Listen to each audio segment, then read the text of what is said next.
jërëjëf Fatick kon ñu am mbégte dalal fii sunu gan di Cheikh Oumar Sy ancien parlementaire la léegi nag moom moo jiite observatoire de suivi des indicateurs de développement économique en Afrique di OCDEA laataa ndaje mi honorable gisoon nañ la yow it nga dajale woon fi ay ndaw fii ci Douta Seck waxtaanoon nañ ci même thématique bi jëm ci wàllu emploi des jeunes est-ce que ba nga demee démb participer ca la xewoon fële ca Diamniadio la ngeen jàppoon yéen ba jàpp ngeen di tenir nañ ko en compte.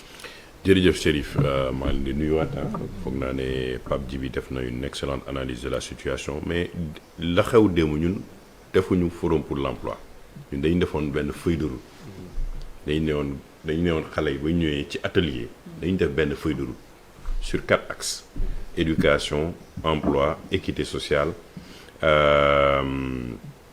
ak éducation je pense 4 axes la woon axes yi c'était pour dégager xool.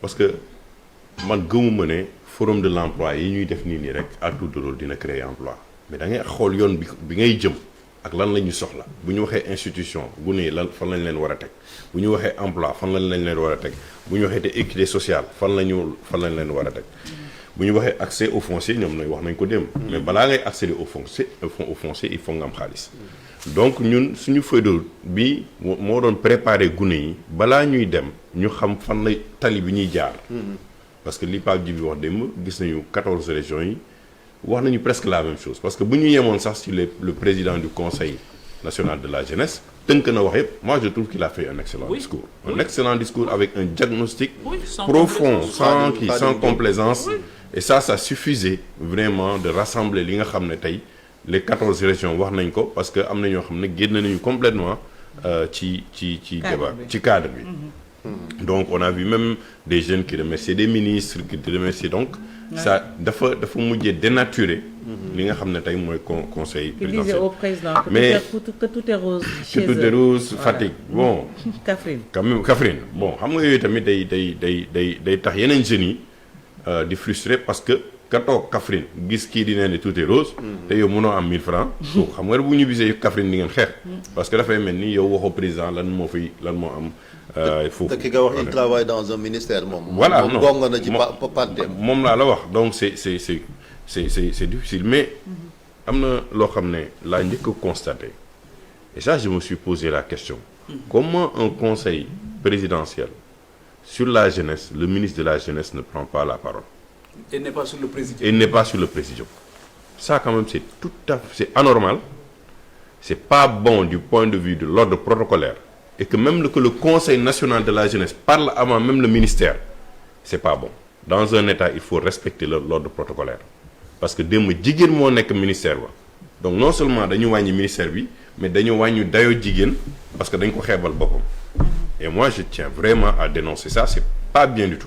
man kay dama dem benn sax man est-ce que dafa tardé moo tax yëngu. non tardewul mu foofu elle a accueilli le président et je pense le fait déjà qu'elle soit femme qu'elle soit ministre loolu waroon nañ ko déjà teg ci présidium bi mais lii wax pourquoi ñu dem indi waa UNICEF teg ko ci wetu du président wàññi suñu ministère ñun donc ça c'était une mauvaise communication parce que organisation bi ministère économie lañ ko jox plan mooy am buñ ko joxoon ak képp kuñ ko mën a dox du point de vue de l'ordre protocolaire tey mënoo waxu jeunesse te du ministère bi kon ana sens su créer ministère de la jeunesse je la connais pas xaw ma ko musuma ko rencontrer mais je pense que hier c'était flagrant devant tout le monde. Est-ce que du désaveu waaw mais xam nga tey état même bu nekkee da nga am désaveu da ngay respecter l'ordre protocolaire même bu nekkoon 1 minute la mu dalal jeunes yi wax ak ñoom def benn discours parce que ministre yu bëri dañ leen di préparer seen discours da koy lire rek dalal leen wax li ñu wax loo ko li mu war a wax après ñu régler ko mais du point de vue protocolaire ça posait problème maintenant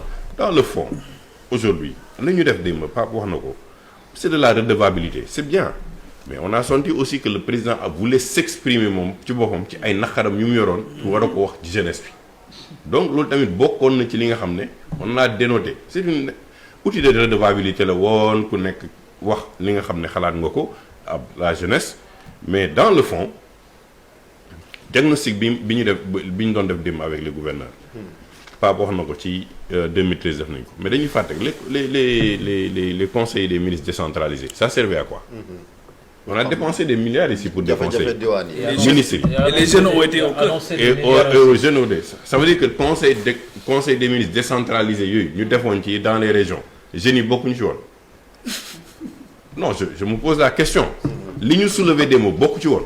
et puis doguma la, il y avait beaucoup de promesses yoo xam ne ñun on a eu la chance de couvrir le premier, c'était à Saint-Louis, le premier conseil des ministres décentralisé. Je suis partie à Saint-Louis il y a moins d'un mois, mais je n'ai vu aucun changement par rapport à toutes ces promesses. Dem naa Kaffrine, dem naa Saint-Louis, et c'était le premier conseil des ministres décentralisé du président Macky Sall.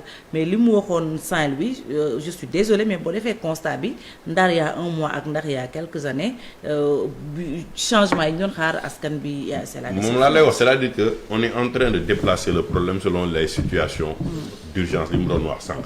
Tey xale yi ñoo yuuxu. Tey ñu il fallait les gérer. Il fallait les donner une plateforme waroon nañu wax c'est bien nañu boole gune yi ci liggéey bi. mais tey. mënoo régler sa économie yool wala xëy ndaw yi te régler woo des préalables avant. Notre système éducatif tey est défaillant. ñi nekk di génn université nii li ngeen di wax ku nekk ci yéen di lañ lay contacter pour CV pour am na ñoo xam ne bu ñu toogee wax ak yow wax fa dëgg yàlla bëgg nga leen jàppale mi xam nga amuñu niveau bi mais noo leen di jàppale. parce que la formation a été mauvaise à la base. tey le système boo demee université li tax xale yi. amatul ay débat d'idées dañuy xeex. parce que fu ñu egg tey ci système yàgg naa ko wax keroog wax naa ko fermer l'université pour 2 ans et régler le problème ne changera rien ci suñu économie bi actuellement. Il faut travailler nag à avoir des palliatifs pendant ces 2 ans là pour mën a restructurer. seen directeur bi moom it def na discours bu am solo démb ci wàllu woowu. waaw mais parce que tey fu ñu jëm ci pétrole ak gaz. fu ñu jëm ci ay enjeux tey sous-régionaux fu ñu dem ci ay suñu secteur minier agriculture élevage mënoo am déphasage bi nga am par rapport ak sa économie ba pare da nga koy développer. tey par exemple le secteur privé bi ñu bëgg a dooleel mais le secteur privé il ne vit qu'à Dakar. Absolument. Tu ne vois pas souvent les secteurs privés aller dans les régions installer wala renforcer des entrepreneurs li muy wax créer des da ngay créer xam nga emploi. C'est pour ça que le secteur informel moo nekk dans les régions.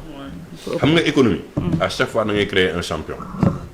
ah économie que ce soit aux États-Unis que ce soit dañuy jékki saa yi ñu créer benn champion. parce que champion boobu ñuy créer day permettre mu éclore beneen ay entrepreneurs ci suuf. mais fii li mu wax ñi ñu fi créé woon ñëpp su waat fan lañu dem c'est dans la rente immobilière. dans la rente immobilière dañu dem rek wala rente yi gën a simple lañu jëm mais créé wuñu fi leneen lu extraordinaire parce que ils n'ont amuñu fitu def risque. je suis désolé Baydi Agne sama mbokk la sama kii la mais Baydi Agne ne peut plus aujourd'hui être en phase avec les développements technologiques ci suñu génération xale yi ñun sax dañu nekk en déphasage. depuis 30 ans ñoom rek la ñu gis démb quel était le champion démb ma gisoon sax benn ku mel ni EDK moom dernier 10 ans yi génn na fi créé na fi un modèle économique qui répond aux besoins des Sénégalais. loolu waroon nañ ko jël comme exemple wax ko fan nga jaar moo doon sax gën vidéo institutionnel yi.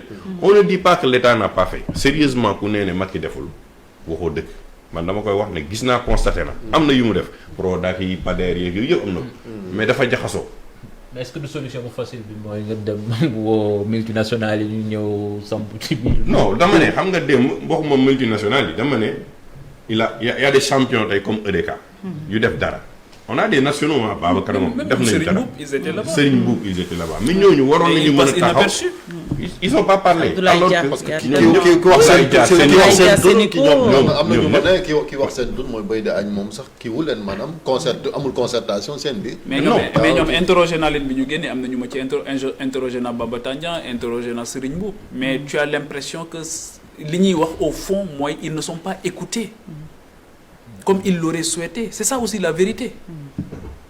waaw maintenant. xam nga tamit laa lay wax xam nga li muy wax sànq parce que gis nga championnat économie boo amul ay champion yu dëgër tey doo mën a dem lever des fonds au niveau international. c'est pas possible donc tey les jeunes fi ñu teg seen tànk mooy lan ñun dañoo soxla xëy d'accord 450 milliards ñu ngi ci table bi comment on va les gérer. 450 milliards yi nee na chaque 150 milliards mais DER bi ñuy tiire ñëpp bi nga xam ne tey ñëpp a ngi tiire ci kawam. mais DER ñi mu financé fayuñu. il a financé des jeunes qui n'ont pas payé jeune bi fayul il a handicapé un autre jeune qui pouvait bénéficier d'un projet. et ça c'est aussi la vérité. C'est ça. xam nga mën nañu critiquer par rapport à la communication de Pape Amadou ak yenn yi muy wax mais man c'est pas le nombre qui est important. C'est la qualité des yi mu finance. Voilà, parce que résultat sur 100 jeunes yi ngay financer bu nekkee 80 yi dañoo nar a échouer mais nga financer 10 yoo xam ne dinañ créer 1000 emplois moo ëpp solo. Donc il faut aller dans une analyse nga xool chiffre par chiffre ñaata la ñu financer ak yan projet yoo gënoon pertinent li ma d'accord ak Pape Djibril mooy mënoo toog sa bureau normalement ay numéro rek nga war a gis. pour xam diw laa financé wala diw wala diw wala diw c'est pas ton problème c'est pas quelque chose boo xam ne tey war nañ ko def. voilà Pape Djibril tamit mi ngi ko doon junj sànq je pense que problème bi emploi bi dafa global te dafa bëri lu mu yu ci langaawo xam nga amoon nañ fi débat fan yi passé maag yow ci benn plateau am na secteur yoo xamee ni ils sont menacés avec l'avènement du pétrole et du gaz surtout su soo jëlee bu napp bi tey jii suñ commencé exploiter gaz bi dina am nappkat yu bari yoo xamee ni dañuy ñàkk seen liggéey mais ñooñu est-ce que instant bi nguur yi mi ngi leen di bàyyi xel. moom la ñuy wax la transition économique gis nga dëkk boo amee lu bees wala foo jëm da ngay préparer sa transition économique foofu mooy da ngay dissocier tout ce qui est politique. nga dem vers aujourd'hui les enjeux économiques yow sa yoon nekkatul di ndax dinañ ma falaat wala affaire yi mais xam nga ne tey tournant décisif nga am tey aujourd'hui dans la pêche il y a au-delà de li mu wax ci pétrole et gaz il y a le changement climatique il y a tout ça il y a l'avancée de la mer am na loo xam ne tey boo demee Bargny jigéen ñi sonn nañ fa ak li nga xam ne tan moo doon charbon usine à charbon bi ñu fa naroon def pooru Ndayane bi ñuy indi il a parlé de 1200 mais c'est du foncier qu'on récupère aussi par rapport à des populations qui sont là-bas donc ce n'est pas aussi l'emploi que tu vas créer mais li mu wax les emplois qui sont menacés et les emplois qui ont été perdus pendant la pandémie qu'est-ce que tu vas faire de tout ça moo tax ma ne démb l'exercice qu'il a fait bu nekkee dañuy jël modèle économique bu bees man xamaguma kiiwaguma mais je préconise tey pourquoi on ne décentralise pas le budget aujourd'hui gouverneurs yi li ñu def mais dans beaucoup de pays les gouverneurs ne sont plus administratifs comme au Sénégal c'est pas une question de papier c'est une question économique da ngay impulser le développement tey nga jël 100 milliards par région c'est 14 régions qui a 1400 milliards